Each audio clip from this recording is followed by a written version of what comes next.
Comme annoncé, dans cette vidéo, je vais vous présenter quelques éléments expliquant l'enseignement des mathématiques à l'école.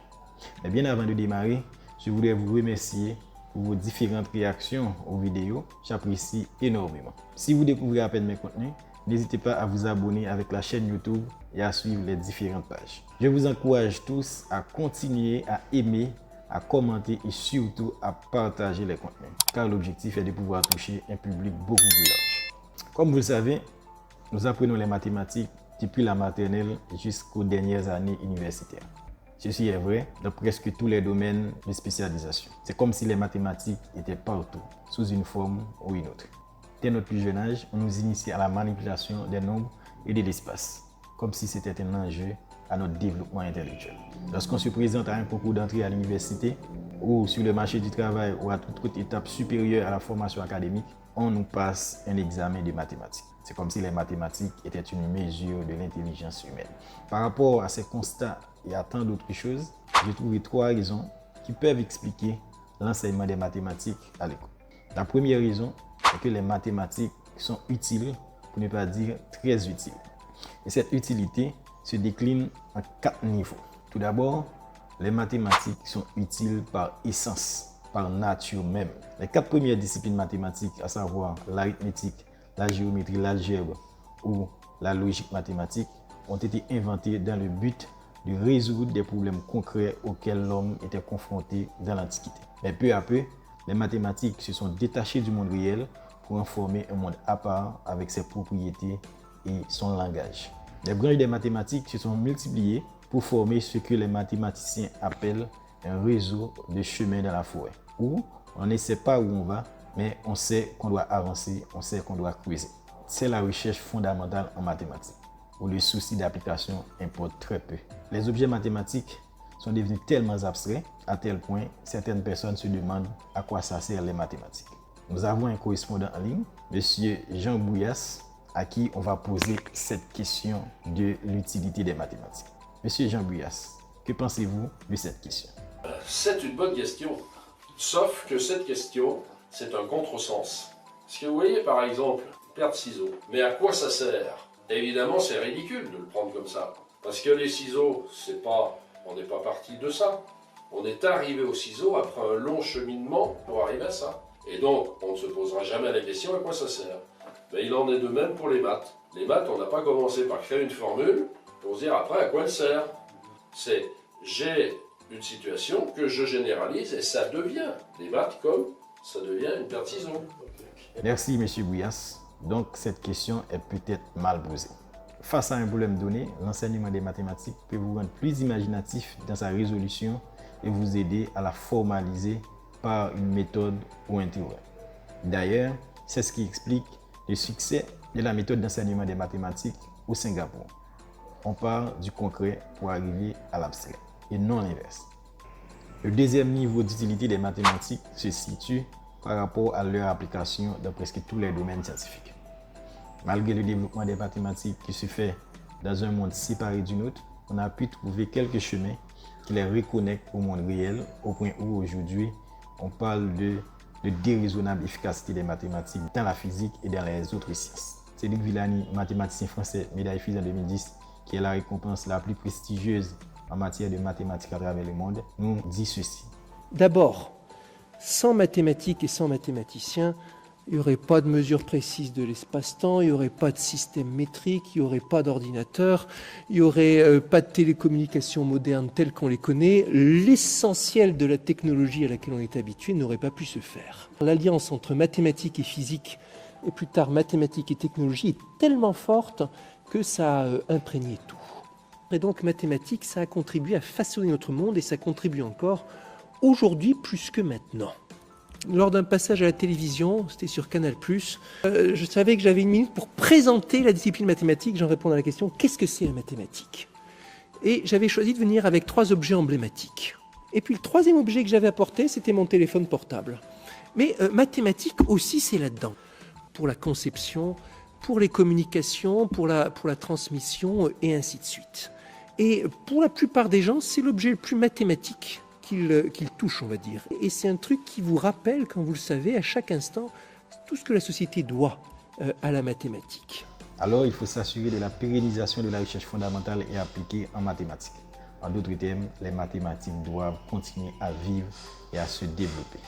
En conséquence, il faut renouveler le personnel mathématicien en suscitant chez les écoliers un intérêt et une vocation pour les mathématiques à travers son enseignement. Le troisième niveau d'utilité des mathématiques se rapporte à leur présence dans les autres sciences. J'affirme que dans chaque science particulière, on ne peut rencontrer de contenu proprement scientifique qu'à proportion de la mathématique qu'elle contient. De fait, nous ne maîtrisons une théorie scientifique que lorsque nous avons décortiqué et complètement mis à nu son noyau mathématique. Vous devinez peut-être l'auteur de cette citation? Il s'agit bien d'Emmanuel Kant. D'après Kant, les mathématiques sont considérées comme étant le noyau des connaissances scientifiques. Son enseignement va préparer les écoliers à mieux aborder l'étude d'autres disciplines scientifiques. Marie Almaric, une neuroscientifique très reconnue, nous donne un témoignage à ce sujet. Lorsque j'étais au lycée, j'aimais la philosophie, j'aimais les mathématiques, et puis j'ai commencé à m'intéresser à la recherche sur le raisonnement, la perception, la pensée en général. Et donc j'avais vraiment envie de faire des études dans cette direction, mais il n'était pas vraiment évident de savoir comment arriver à ça. Et en terminale, j'ai eu la chance de rencontrer Albert Jacquard, qui m'a dit « Vous voulez faire de la philo ? Faites des maths. Vous voulez faire de la biologie ? Faites des maths. Vous voulez faire de la recherche sur le cerveau ? Faites des maths. » Sûrement, comme moi, vous sentez le paradoxe de cette affirmation. C'est comme si, donc, quel que soit ce qu'on souhaite faire, il vaut mieux commencer par étudier les mathématiques. Le quatrième et dernier niveau d'utilité des mathématiques se rapporte à leur application dans la vie courante. Dans un monde devenu nombre, les opérations arithmétiques et algébriques enseignées à l'école nous aident efficacement à traiter certaines situations de calcul de tous les jours. Par exemple, à faire nos courses au supermarché, à bien gérer notre finance, à monter la comptabilité de notre entreprise, etc. Mais certaines situations paraissent moins évidentes pour certaines personnes. À titre d'exemple, on peut prendre premièrement le calcul de l'intérêt associé à un prêt. Des agents du secteur privé peuvent en témoigner. Deuxièmement, la mise en équation. Ces genres d'exercices qui font tourner la tête. Troisièmement, le dénombrement. Certains chroniqueurs sportifs n'en parlent pas souvent. Et enfin, la manipulation des pourcentages. Pour l'électricité, en revanche, les nouvelles ne sont pas très bonnes. La CRE, la Commission de régulation de l'énergie, a présenté hier ses prévisions pour les années à venir. Et écoutez bien, notre facture pourrait gonfler de 30% en 5 ans. Jean-Paul Chapelle du service économie nous a rejoint sur ce plateau. Jean-Paul, bonjour. Bonjour. 30% en 5 ans, on n'avait jamais vu cela. C'est du jamais vu, hein. Plus 6% par an pendant 5 ans. Pas besoin d'avoir fait Polytechnique pour voir que ça représente une hausse de 30%. Les économistes commettent souvent ces erreurs. Donc si vous avez trouvé les bons résultats, laissez-les dans l'espace commentaire. La deuxième raison expliquant l'enseignement des mathématiques à l'école, c'est que les mathématiques sont malheureusement un critère de sélection. Elles permettent de choisir les élites intellectuelles de demain. Tout a commencé avec cette fameuse citation. « Et nul n'entre ici s'il n'est géomètre ». Ce n'est pas moi qui le dis, c'est Platon qui l'a fait graver à l'entrée de son académie à Athènes, ça fait environ 2400 ans. Alors qu'est-ce qu'il voulait nous dire? Dans son livre La République, Platon relate un dialogue entre Socrate et Glaucon, communément appelé l'allégorie de la caverne, pour faire comprendre au public la différence entre le monde sensible, c'est-à-dire tout ce qui est perceptible par les sens, et le monde des idées pures. Le premier est source d'erreurs et d'illusions, alors que le second est régi par la raison.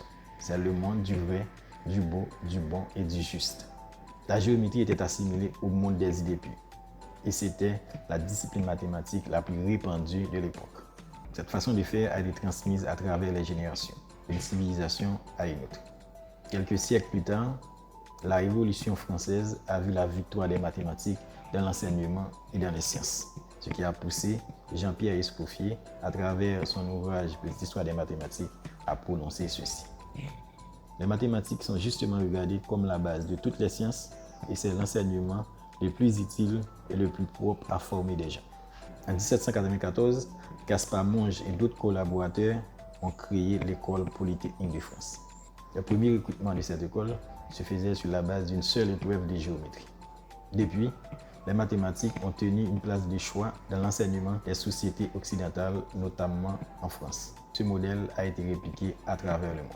Aujourd'hui, Pour accéder et réussir à être diplômé dans la plupart des écoles prestigieuses de l'enseignement supérieur à travers le monde, il faut avoir une bonne base en mathématiques, c'est-à-dire de l'imagination, de la ténacité et de la rigueur. La dernière raison de l'enseignement des mathématiques à l'école, c'est que les mathématiques sont une méthode de développement humain. Dans son article sur la logique et l'intuition, Henri Poincaré a dit ceci: le but principal de l'enseignement mathématique est de développer certaines facultés de l'esprit. Les neuroscientifiques ont montré qu'il y a une zone du cerveau qui est constamment sollicitée quand il s'agit des réflexions mathématiques. Cet espace s'agrandit au fur et à mesure que l'individu traite des questions mathématiques de plus en plus abstraites. Une autre étude a révélé que la pratique des raisonnements mathématiques chez l'adolescent augmente la concentration d'une zone du cerveau qui est impliquée dans le raisonnement, la résolution des problèmes et l'apprentissage. Amina Khelil, dans son ouvrage « Tout le monde peut être bon en mathématiques », a dit que les mathématiques sont plus qu'une matière, c'est la vie. Elles sont les vecteurs de réussite et d'épanouissement le plus puissant qui soit. Hugo Duménil-Copin, mathématicien français, lauréat de la médaille Fields en 2022, s'est confié à un journaliste en affirmant qu'il aimait bien galérer en mathématiques pour comprendre. Tous les mathématiciens, à un moment ou à un autre, ont eu des blocages sur des sujets qu'ils traitaient. Des fois, ça peut durer un jour, un mois, une année ou même des siècles. Le blocage est le point de départ de l'apprentissage en mathématiques. Alors ne fuyez pas, il faut affronter les problèmes car c'est le moment idéal pour comprendre. Contrairement à ce qu'on peut penser, il est souhaitable que vous ne trouviez pas la solution au premier essai. À chaque tentative échouée, une nouvelle connaissance est acquise sur le problème. Vous découvrez un nouveau chemin qui ne mène pas forcément au bon endroit, mais c'est un chemin quand même. En mathématiques, les mauvais chemins sont une connaissance importante pour la compréhension du problème. Plus vous essayez, plus vous connaissez des chemins n'aboutissant pas au bon résultat. Maintenant, lorsque vous trouvez la solution de par vous-même, à ce moment-là, une lumière jaillit. Vous avez l'impression d'avoir créé le bon chemin. Ça, c'est la créativité en mathématiques. Cela vous donne de la confiance en vous-même. Vous vous dites que ce n'était pas aussi difficile que ça. Donc, si vous insistez, vous trouverez le bon résultat. Avec la connaissance de ce réseau de chemins, vous développez une certaine maîtrise sur les problèmes. Vous avez une vue plus large, une meilleure intuition et une certaine rigueur lorsque vous approchez un problème. Vous développez le sens de l'argumentation et de l'esprit critique. Vous devenez plus travailleur, plus persévérant dans ce que vous faites et vous n'aimerez plus la facilité. C'est ce que j'appelle la méthode mathématique que vous pouvez appliquer dans n'importe quel domaine de la vie. D'un autre côté, à force de travailler sur les mathématiques, à chercher à démontrer la véracité ou la fausseté d'une chose, vous développez un nouveau rapport avec la vérité. Vous devenez plus honnête. Jean-Marie Privoz-Borin a écrit ceci. Ainsi, avec ce mélange d'honnêteté et de justesse de la pensée, de liberté relative, de création et d'humilité, malgré la splendeur de cette construction de l'esprit, la mathématique est intrinsèquement porteuse d'une éthique. Elle habitue qui la pratique à ses qualités de la pensée à une sorte d'intégrité intellectuelle. Voilà, comme vous pouvez le remarquer, les raisons expliquant l'enseignement des mathématiques à l'école sont nombreuses. La liste n'est pas exhaustive, mais j'espère avoir touché les principales. Nos prochaines vidéos porteront sur le contexte de l'invention des nombres, de la géométrie, de l'algèbre et de la logique mathématique. D'ici là, portez-vous bien.